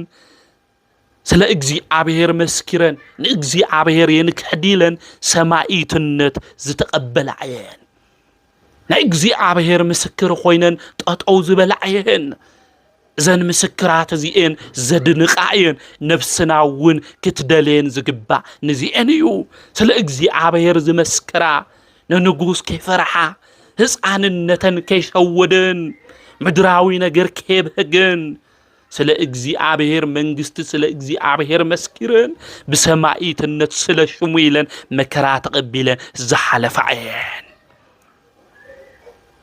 በሰማይትነት ዚኤን ሰለስቲኤን ዘሐለፋሉ ነሐሰ ሓደ እዩ አዲኤን ቅድስት ሶፊያ ድማ ንእግዚአብሔር ተመስግን ነበረት ንእግዚአብሔር ንደቃ ናብ ሰማይትነት ሰማይት ክኾና ድማ ስለዝገበረን ስለዘበርትዐን ድማ ንእግዚአብሔር ተመስግን ነራ ንደቃ ድማ አስከሬነን ሒዛ 18 ኪሎ ሜትር ካብ ሮማ ከተማ ዝርሕቕ ቦታ ወሲዳ ድማ ቀበረተን ብዙሓት ሰባት ድማ ብዘን ቆልዑ እዚአን እምነት ብዘን ቆልዑ እዚአን ምስክር ድማ ዝኣመኑ ነበሩ ናፍቲ መቃብር ኸይዶም ድማ ዝኸበረ ሽቶ የሱሱ ነበሩ ኣብቲ ቦታ እሱ ድማ ቤተ ክርስቲያን ተሰሪሑ እዩ ዕለት ግን ሶፊያ ናፍቲ መቃብር ኸይዳ ኸምዚላ ትጽሊ ነበረት ሊቁ ቅዱስ ያሬድ ኣብ ድጉኡ ኸምዚ ጽሓፈልና ንግስቱ ሶፊያ ናብ ዝተፈተዋ ደቃ ኸይዳ ኸምዚ ኢላ ድማ ትጽሊ ነበረት ናይ እግዚአብሔር ኣክሊል ዝተቀበልኽን ጽቡቃት ፍጹማን ዝኾንኽን ደቀይ ምሳኽን ውሰዳኒ እናበለት ትጽሊ ነበረት ናባኽን ውሰዳኒ ኣነውን ጽቡቕ ገድሊ ተጋዲለ ሰማያዊ ኣክሊል ምእንቲ ክወስድ ስለናዮ መስኪረ ድማ ክሓልፍ ብሰማይትነት ናባኽን ክመጽእ እናበለት ትጽሊ ነበረት ድሕሪ 3 መዓልቲ ንሰን ነሓሰ 1 ዓሪፈን ብሰማይትነት ነሓሰ 2 ጸኒሓ ነሓሰ 3 ንሶፊያ ድማ ሓተታ ሶፊያ ድማ እተን ደቀይ እኳ ገና ብዕሸል ዕድመአን ነዚ ዓለም እዚኣ ጣዕማ ከይፈለጣ ስለ እግዚአብሔር መስኪረን ሓሊፈን ኸመይልኻ ኣነ እግዚአብሔር ክክሕዶ ኢልኻ ትሓስብ በለቶ ስለ እግዚአብሔር ድማ መስከረት ስለ እግዚአብሔር ድማ ተናገረት ስለ እግዚአብሔር መስኪራ ስለ እግዚአብሔር ተናጊራ በሃይማኖት ተሸሊማ ስለሱ ድማ መስኪራ ብኽብርን በምስጋናን ነሓሰ 3 ቅዱስ ሶፊያ ዓረፈት ና ቅዱስ ሶፊያ ነሓሰ 3 ሰማይትነት ዝተቀበለትሉ ዕለት እዩ ነፍስና እትደልዮ ነፍስና ድማ ክትናፍቆ ዝግባ ነዚአን እዩ ወገናተይ ልበ አምላክ ዳዊት ምስክራትኻ ዘድንቁ እዮም ስለዚ ነፍሰይ ደለየቶም ይዝብል ስለ እግዚአብሔር ዝመስከሩ ስለ እግዚአብሔር ቃል ድማ ዝተናገሩ ቅዱሳን ነፍስና ክትደልዮም ይግባእ ወገናተይ ንሕና ኣርአያ ክንገብሮም ንሕና ኣብነት ክንገብሮም ዝግባእ እዞም ቅዱሳን እዚኦም ምዃኑ ክንፈልጥ ክንርዳ ይግብአና ቅዱስ ሶፊያ ደቃ ስለ ጽድቂ ንክጋደላ እትመክር ዝነበረት ኣዶያ ንወንጌል ምስክርነት ንሰማይትነት ንሰማያዊ ክብሪ ንክዘጋጀዩ እትመክር ዝነበረት ኣዶያ خمزنا بلتونيات مخرنيرا نجست صوفيا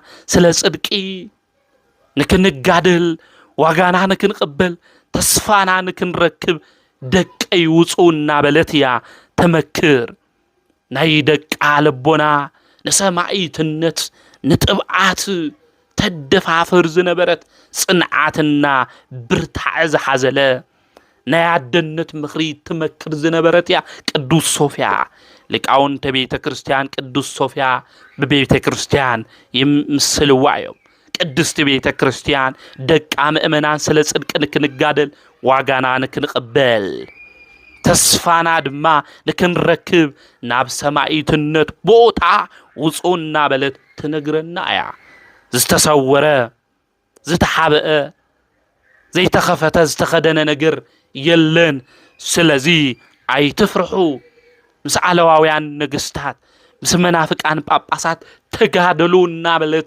ቤተክርስቲያን ተመخرና ተነግረና ያ ስለ ጽድቂ ለክንዋጋ ስለ ጽድቅ ድማ ለክንጋደል ቤተክርስቲያን ተምህረና ተነግረና ያ መብዛሕቴና ግን ናይ ስጋ ፍርሃት ሒዝና ሱቅ ዝበልና ስለ ቤተክርስቲያን ዘይን ምስክር ስለ እግዚአብሔር ድማ ዘይን ናገር ብዙሓቲና ነገር ግን ስለ ቤተ ክርስቲያን ክንምስክር ስለ ጽድቅ ድማ ክንዋጋ ስለ ሓቂ ስለ ሕሾት ዝኾነ ድማ ሓሶት ክንብል ይግብእና ቅድስት ሶፊያ እታምህረና ሓደ ንደቃ ስለ ጽድቅ ንክጋደሉ እትመክር ዝነበረት ኣዶ እያ ቅድስት ሶፊያ ስጋኣ ካብዚ ዓለም ዝቅድሚ ምፍላዩ ቅድሚ ዝተወሰነ ደቂቃ ኣሞት ኣፍ ኮይና ሰማዕትነት ንዝፈርሑ ደቃ ክትመክር እንተላ ሊቁ ቅዱስ ያሬድ ኣብ ደጉኡ ከምዚ ኢሉ እዩ ዝነግረና ቃለ ኑዛዚኣ ዝተናገረቶ ሓደራ ዘመሓላለፈቶ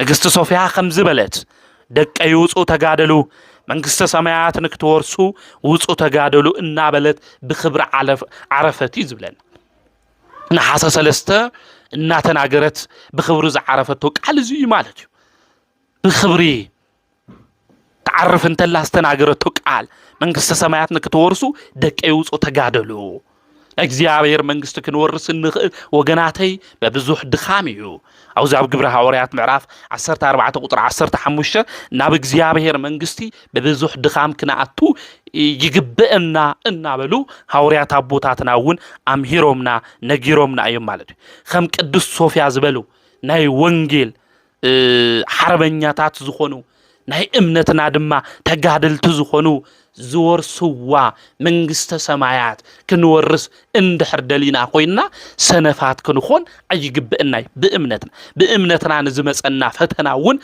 ብጽንዓት ኮይና ክንጋደል እዩ ዝግብእና ማለት እዩ ና ቅድስት ሶፊያ ከምኡውን እተን ሰለስተ عشلات ህፃናት ዘምህራና ስለ ጽድቅልና ክንጋደል hamle ግብእና እዩ ዘረዳና ዘነግራና ንሕና ግን ህይወትና ታዩ ዝመስል በክርስትና ህይወት ንሽተይ ፈተና ክመጽና ተሎ ንሽተይ መከራ ክጋጥመና እንተሎ ንእግዚአብሔርና ማረሮ ዘይኾነ ቃሊና ንናገር ምስ እግዚአብሔር ንሙጉት ዘይድልዩ ቃላት ድማ ከአፍና ነውጽ ዝመከራዝን ምንታይ በጽሕና ይልና ኣብ ልዕልዩ እናጉረምረምና ድማ በመጉረምራ መንፈስ ምበር በምስጋና መንፈስ عين غدي ناب كريستنا هيوت كنبر انتلنا ناي كريستنا هيوت ناي مسناخل تمرت بيت مخانو فليتنا تردينا اب كريستنا هيوت كنبر انتلنا دما فتنا مكرا كلو خمس جبا ز فتنا ز دما نحلفلو تعجستنا برت እግዚአብሔር ንክበና ምጽላይም በይ ብዝመጸና ፈተናና መከራ